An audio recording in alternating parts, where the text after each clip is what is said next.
بسم اللہ الرحمن الرحیم۔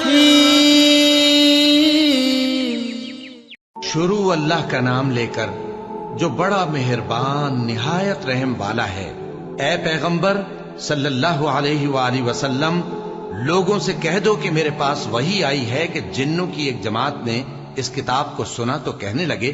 کہ ہم نے ایک عجیب قرآن سنا جو بھلائی کا رستہ بتاتا ہے، سو ہم اس پر ایمان لے آئے، اور ہم اپنے پروردگار کے ساتھ کسی کو شریک نہیں بنائیں گے، اور یہ کہ ہمارے پروردگار کی شان بہت بلند ہے، وہ نہ بیوی رکھتا ہے نہ اولاد، اور یہ کہ ہم میں سے کوئی بے وقوف اللہ کے بارے میں جھوٹ گھڑتا ہے، اور ہمارا یہ خیال تھا کہ انسان اور جن اللہ کی نسبت جھوٹ نہیں بولیں گے، اور یہ کہ بعض بنی آدم بعض جنات کی پناہ لیا کرتے تھے تو اس سے ان کی سرکشی اور بڑھ گئی تھی، اور یہ کہ ان کا بھی یہی اعتقاد تھا جس طرح تمہارا تھا کہ اللہ کسی کو نہیں زندہ کرے گا، اور یہ کہ ہم نے آسمان کو ٹٹولا تو اس کو مضبوط چوکیداروں اور انگاروں سے بھرا ہوا پایا، اور یہ کہ پہلے ہم وہاں بہت سے مقامات پر فرشتوں کی باتیں سننے کے لیے بیٹھا کرتے تھے، اب کوئی سننا چاہے تو اپنے لیے انگارہ تیار پاتا ہے، اور یہ کہ ہمیں معلوم نہیں کہ اس سے اہل زمین کے ساتھ برائی مقصود ہے یا ان کے پروردگار نے ان کی بھلائی کا ارادہ فرمایا ہے، اور یہ کہ ہم میں بعض نیک ہیں اور بعض دوسری طرح کے، ہمارے کئی طرح کے مذہب ہیں، اور یہ کہ ہم نے سمجھ لیا ہے کہ ہم زمین میں خواہ کہیں ہوں اللہ کو ہرا نہیں سکتے اور نہ بھاگ کر اس کو تھکا سکتے ہیں،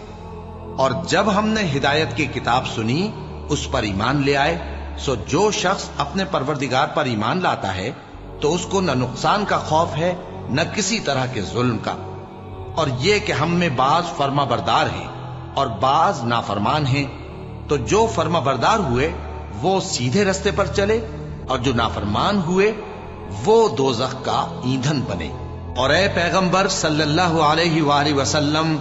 یہ بھی ان سے کہہ دو کہ اگر یہ لوگ سیدھے رستے پر رہتے تو ہم ان کے پینے کو بہت سا پانی دیتے تاکہ اس سے ان کی آزمائش کریں، اور جو شخص اپنے پروردگار کی یاد سے منہ پھیرے گا وہ اس کو سخت عذاب میں داخل کرے گا، اور یہ کہ مسجدیں خاص اللہ کی ہیں تو اللہ کے ساتھ کسی اور کی عبادت نہ کرو، اور جب اللہ کے بندے یعنی یہ پیغمبر صلی اللہ علیہ وآلہ وسلم اس کی عبادت کو کھڑے ہوئے تو کافر ان کے گرد ہجوم کر لینے کو تھے۔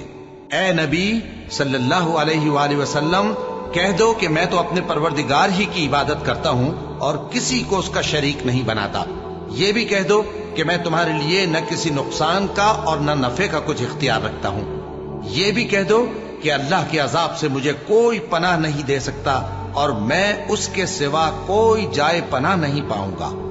ہاں اللہ کی طرف سے احکام کا اور اس کے پیغاموں کا پہنچا دینا ہی میرے ذمہ ہے، اور جو شخص اللہ اور اس کے پیغمبر کی نافرمانی کرے گا تو ایسوں کے لیے جہنم کی آگ ہے، وہ ہمیشہ ہمیشہ اس میں رہیں گے، یہاں تک کہ جب یہ لوگ وہ دن دیکھ لیں گے جس کا ان سے وعدہ کیا جاتا ہے، تب ان کو معلوم ہو جائے گا کہ مددگار کس کے کمزور ہیں اور شمار کن کا تھوڑا ہے۔